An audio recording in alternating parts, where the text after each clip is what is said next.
Hi viewers, welcome to ఆదన్ మరొకొండం. నేను మీ ప్రసాద్. కసిరెడ్డి రిమాండ్ రిపోర్ట్లో సంచలన విషయాలు. ఏదైతే కసిరెడ్డి రాజశేఖర్ రెడ్డిని మరి ఎయిర్పోర్ట్లో ఆయన్ని అరెస్ట్ చేసి విచారణకి తీసుకువెళ్ళారు కదా. సో దానికంటే ముందు ఆయన్ని కోర్టులో హాజరుపరిచే దానికంటే ముందుగా ఏదైతే రిమాండ్ రిపోర్ట్, ఆ విచారణలో వాళ్ళు కనుక్కున్న ఇన్ఫర్మేషన్ కనుక తెలుసుకుంటే అవాక్ అయిపోతాం. అసలు మామూలుగా ఇది ఆర్గనైజ్డ్ క్రైమ్ అంటారు చూసారా జగన్మోహన్ రెడ్డి గారు, ఇది పక్కా ఆర్గనైజ్డ్ క్రైమ్. రాసి పెట్టుకోండి, ఆర్గనైజ్డ్ క్రైమ్ అంటే ఇదే. అందు గురించి జగన్మోహన్ రెడ్డి గారు పదే పదే ఆర్గనైజ్డ్ అనే పదం వాడుతుంటే ఎందుకు ఏంటా అని అనుకుంటే, ఇప్పుడు దానికి ప్రత్యక్ష తార్కాణం ఏంటి అంటే ఈ మద్యం కుంభకోణానికి సంబంధించి ఎంత ఆర్గనైజ్డ్గా చేశారు అని చెప్పేసి అర్థం చేసుకోవచ్చు. దీని ప్రతి ఒక్క విషయాన్ని మీకు అర్థమయ్యేలాగా తెలియజేస్తాను. సో దానిని బట్టి ఇది ఆర్గనైజ్డ్ క్రైమా కాదా అనే అభిప్రాయాన్ని అయితే కామెంట్ సెక్షన్లో తెలియచండి. సో మొత్తం మీద సిట్టు అధికారులు ఈ కేసుకు సంబంధించి 29 మంది నిందితులుగా చేర్చడం జరిగింది. ఆ 29 మందిలో నేను 29 పేర్లు చదవడం కంటే ముందుగా మెయిన్ పేర్లు కొంతమంది ఉన్నారు. A1గా కసిరెడ్డి రాజశేఖర్ రెడ్డి, A2గా దొంతిరెడ్డి వాసుదేవరెడ్డి, ఆయనండి ఎండీగా చేశాడు కదా, మాజీ ఎండీ ఆయన. A3గా వెంకట సత్యప్రసాద్, A4గా పెద్దిరెడ్డి మిథున్ రెడ్డి, A5గా విజయసాయిరెడ్డి, A6 సజ్జల శ్రీధర్ రెడ్డి, A7 అవినాష్ రెడ్డి. అవినాష్ రెడ్డి అంటే ఈ కసిరెడ్డి రాజశేఖర్ రెడ్డి కో బ్రదర్ అనమాట, తోడలుడు. సో ఇక్కడ వీళ్ళు ఎవరికి మళ్ళీ అవినాష్ రెడ్డి అనగానే వైసీపీ ఎంపీ అనుకుంటారేమో, అతను కాదండి.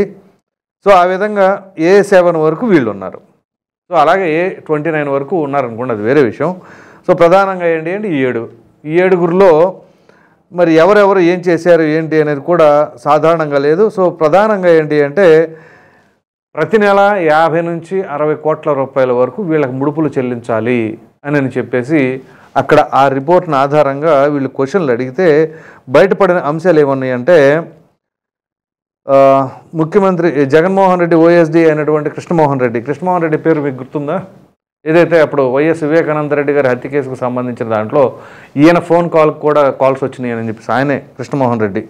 అలాగే ఎంపీ మిథున్ రెడ్డి, సాయిరెడ్డిలతో పాటు బాలాజీ అనే మరో వ్యక్తికి కూడా ఈ యొక్క అమౌంట్ను అందజేసేవాళ్ళు అని చెప్పేసి సిట్టు దర్యాప్తులో తెలియదనమాట. సో 2019 నుంచి 24 మధ్యలో అంటే ఆ జగన్మోహన్ రెడ్డి గారి హయాంలో ఏకంగా 3,200 కోట్ల రూపాయల ముడుపులు వసూలు చేసినట్లు. సో దీనంతటికీ కీ రోల్ ఎవరు అనంటే కసిరెడ్డి రాజశేఖర్ రెడ్డి చేశారు.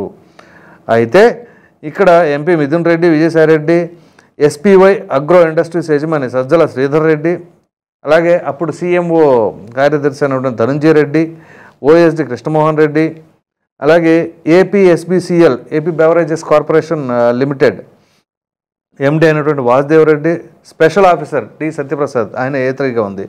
అలాగే ఆయనతో పాటు బాలాజీ అనేవాల్సి వీళ్ళందరూ కలిసి చేశారు. సో ఇక్కడ ప్రభుత్వం ఏదైతే ఈ యొక్క మద్యం దుకాణాలను నడిపేలాగా చేయాలి, ప్రభుత్వానికి ఆదాయం రావాలి, అట్ ద సేమ్ టైం మన పార్టీకి కూడా ఫండ్ రావాలి అని చెప్పేసి జగన్మోహన్ రెడ్డి గారు చెప్పారు అని చెప్పేసి ఈ కసిరెడ్డి గారే చెప్పడం జరిగింది. సో దీన్ని బట్టి అర్థం చేసుకోండి వీళ్ళు ఎంత పక్క ప్రణాళిక ప్రకారంగా చేసుకున్నారు అని. మీరు కనుక గమనించినట్లయితే మనం గతం కొన్ని వీడియోస్లో కూడా మాట్లాడుకున్నాం ఈ మద్యం కుంభకోణానికి సంబంధించిన వ్యవహారంలో. ఏంటి అంటే అసలు మద్యపాన నిషేధం అనేదే ఒక బూతు. ఎందుకంటే వాళ్ళు అసలు చిత్తశుద్ధి లేదు, పాడు లేదు, ఇదంతా కూడా ఈ ఆర్గనైజ్డ్ క్రైమ్ అనడానికి ప్రత్యక్ష నిదర్శనం అనమాట. సో లిక్కర్ని మాఫీ చేస్తాను, సంపూర్ణ మద్యపాన నిషేధం అని చెప్పేసి అంటాం.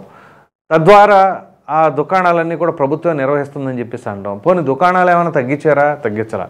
బ్రాండ్లు చూస్తేనేమో నాసి రకమైన మద్యాలు, ఆ నాసి రకమైన మద్యాల వల్ల ఎంతమంది ప్రాణాలు కోల్పోయారు అనేది కూడా ఇక్కడ మరలా ఆ రిపోర్ట్ కూడా ఉందనుకోండి. సో ఆ ప్రకారంగా చేసింది కాకుండా ఇక్కడ ఈ అమౌంట్ అంతా కూడా డీవియేట్ చేసేసుకోవడం, వాళ్ళ యొక్క జేబుల్లో నింపుకోవడం. సో ఇదంతా ఏంటి అంటే అసలు చిత్తశుద్ధి లేని పని. పైగా ఏ ప్రభుత్వం అయినా సరే, ఏ రాష్ట్ర ప్రభుత్వం అయినా సరే ఆదాయం దేనిపైన ఆధారపడుతుందండి? లిక్కర్ పైన. సో ఆ మద్యం మీద వచ్చే ఆదాయమే వాళ్ళకి ప్రధాన వనరులుగా ఉంటాయి ఏ రాష్ట్ర ప్రభుత్వానికైనా. సో అది గుర్తించిన Jaganmohan Reddy and team so మనం ఇక ఈ మద్యాన్ని డైరెక్ట్గా ప్రైవేట్ పరం కాకుండా ప్రభుత్వ పరం అని చెప్పేసి మన స్వాధీనపరుచుకుంటే ఆ ఆదాయాన్ని అంతా కూడా మనం లాగేసుకోవచ్చు అని భావించారేమో తెలియదు. కానీ ఇప్పుడు జరుగుతున్న ఈ యొక్క పరిణామాలను బట్టి వీళ్ళ యొక్క ఆలోచన అదేనేమో అని చెప్పేసి ఘంటాపథంగా చెప్పుకోవచ్చు. సో ఇక్కడ ఈ కేసులో ప్రధాన నిందితుడైనటువంటి కసిరెడ్డి ఈయన్ని సోమవారం అరెస్ట్ చేశారు కదా. ఇక్కడ చూడండి, ఈ 2019 ఆగస్టు 16న మద్యం విధానంపైన ప్రభుత్వం ఉత్తర్వులు ఇచ్చింది. 2019 ఆగస్టు 16వ తేదీ అంటే ఈ స్వాతంత్ర దినోత్సవం గడుపుకున్న తెల్లారే. తర్వాత వైసీపీ పెద్దలతో అత్యంత సన్నిహిత సంబంధాలున్న ఐఆర్టీఎస్ అధికారి వాసుదేవరెడ్డిని, ఆయన ఉన్నాడు కదా, ఆయన తీసుకొచ్చేసి ఇక్కడ పెట్టేశాడు ఏపీఎస్పీసీఎల్లో. సో ఈ బెవరేజెస్ ద్వారా పెట్టేసి ఆయనకి ఏం చేశారు, ఈ బెవరేజెస్ అండ్ డిస్టిలరీస్ కమిషనర్ కీలక బాధ్యతలను అప్పచెప్పి తద్వారా కొనుగోలు విక్రయాల్లో కాకుండా డిస్టిలరీలు లేబుల్ రిజిస్ట్రేషన్ సహా మొత్తం అన్నీ తన నియంత్రణలోనే పెట్టుకున్నాడట. సో డిస్టిలరీసు, లేబుల్స్, వీటన్నిటి. ఇక తర్వాత ఎక్సైజ్ శాఖలో అసిస్టెంట్ సెక్రటరీగా పనిచేస్తున్నటువంటి సత్యప్రసాద్, ఇది చూడండి, ఇది చాలా కీలకమైన పాయింట్. ఎంపీ మిథున్ రెడ్డిని తిరుపతిలో కలిశారట. సో తమతో కలిసి తాను చెప్పినట్లు చేస్తే 2023లో కన్ఫర్మ్డ్ ఐఏఎస్ హోదా ఇప్పిస్తానంటూ మిథున్ రెడ్డి ఆయనకు హామీ ఇచ్చారు. సో అంటే 2023 అంటే వాళ్ళ ప్రభుత్వమే ఉంటుంది కాబట్టి అప్పటికి. సో ఆ ప్రకారంగా ఇక్కడ ఇదో క్విట్ ప్రోకో, నువ్వు మాకు ఇది చేసి పెట్టు, నేను మీకు అది చేసి పెడతానని. సో మద్యం విక్రయాలకు సంబంధించిన వివరాలు తీసుకుని వాసుదేవరెడ్డితో పాటు హైదరాబాద్లోని విజయసాయిరెడ్డి నివాసానికి రావాలని మిథున్ రెడ్డి చెప్పాడు. సో 2019 అక్టోబర్ 13న హైదరాబాద్లోని విజయసాయిరెడ్డి నివాసంలో సమావేశానికి హాజరు కాగా అక్కడ పెద్దిరెడ్డి మిథున్ రెడ్డి, కేసిరెడ్డి రాజశేఖర రెడ్డి, ఆయన తోడలుడు అవినాష్ రెడ్డి వీళ్ళందరూ కలిశారు.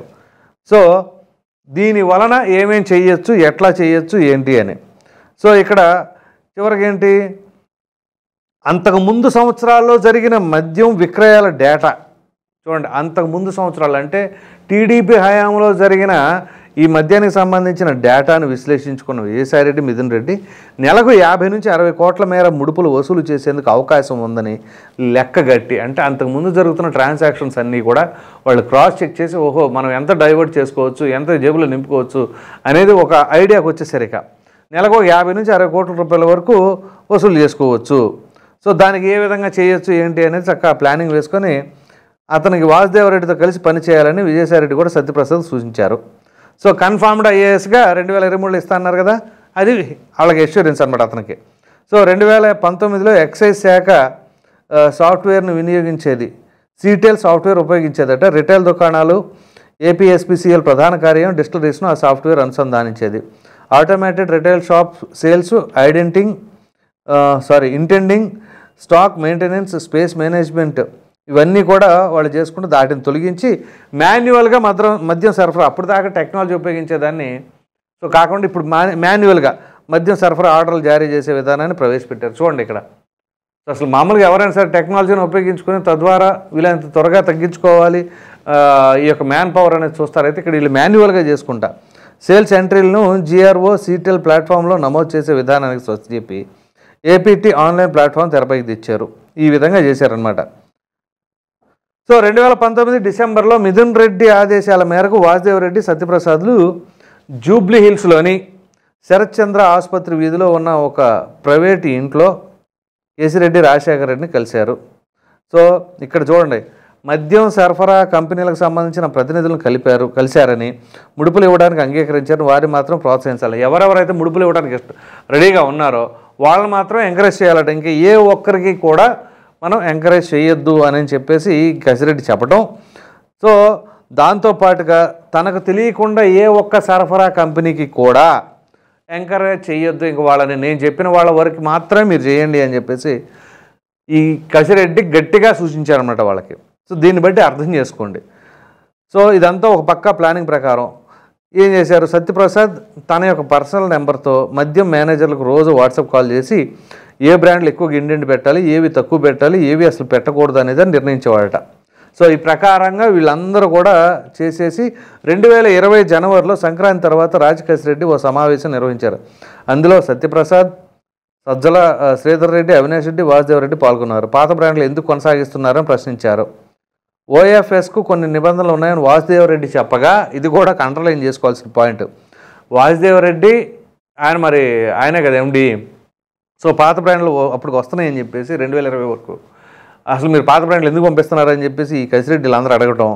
సో దానికి కొన్ని తప్పవు అని చెప్పేసి ఆయన అనేసరికి దానికి ఏం చేసంటే ఆయన నుంచి అధికారాలు తీసేసి సత్యప్రసాద్కి అప్పగిచ్చేసేసాడు కసిరెడ్డి, రాజశేఖర రెడ్డి, మిథున్ రెడ్డిలు. అసలు కసిరెడ్డి ఎవరు? అతను ఏం చేయాలి? ఐటీ సలహాదారుడికి మద్యం సంబంధించిన వ్యవహారం ఏంటి అప్పగించేసి అప్పటి నుంచి రాజకేశిరెడ్డి, అవినాష్ రెడ్డిలను సత్యప్రసాద్ నేరుగా ఆదేశాలు తీసుకుని ఎవరికి ఎంత మద్యం సరఫరా ఆర్డర్లు ఇవ్వాలో కూడా డిపో మేనేజర్లకు ఆదేశాలు ఇచ్చేసేవాళ్ళట. ఇది పరిస్థితి. సో ఈ ప్రకారంగా వీళ్ళు మద్యం ఇంకా చాలా ఉంది స్టోరీ, ఇదంతా చెప్పుకుంటూ పోతే మనకు తెల్లారిపోయిద్దాం నాకు తెలిసి, అంత ఉంది రిమాండ్ రిపోర్ట్లో. సో ఒక మాటలో చెప్పాలి అని అంటే మొత్తం కర్త కర్మ క్రియ ఈ కేశిరెడ్డి రాజశేఖర రెడ్డి చేశాడు అని చెప్పేసి ఆయనే సాక్షాత్తు నిన్న సిట్ విచారణలో ఒప్పుకున్నాడు. అయితే ఇదంతా కూడా జగన్మోహన్ రెడ్డి గారి ఆదేశాల మేరకు, క్లియర్ కట్గా చెప్పాలి అంటే జగన్మోహన్ రెడ్డి గారి ఆదేశాల మేరకు.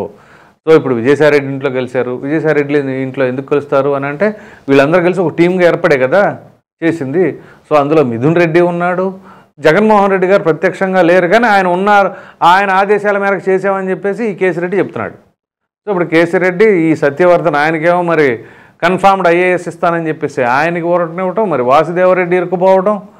సో ఇలా మొత్తం అవినాష్ రెడ్డి అని చెప్పేసి ఈ కేశిరెడ్డి వాళ్ళ కో బ్రదర్ తోడలుడు కూడా ఆయన పేరు కూడా ఇరుక్కుపోయింది. సో ఈ రకంగా సజ్జల శ్రీధరరావు వీళ్ళందరూ కూడా మొత్తం ఇరుక్కుపోయారు. మొత్తం మీద టోటల్గా 29 మంది ఉన్నారు.